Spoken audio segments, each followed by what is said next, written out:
from here. I'll try to open it without damaging it too much to see the contents, what's inside there.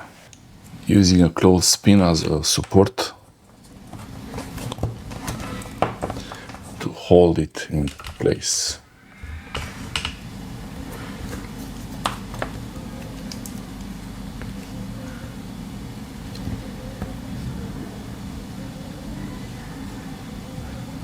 Okay, looks like it's going well all the way to the end.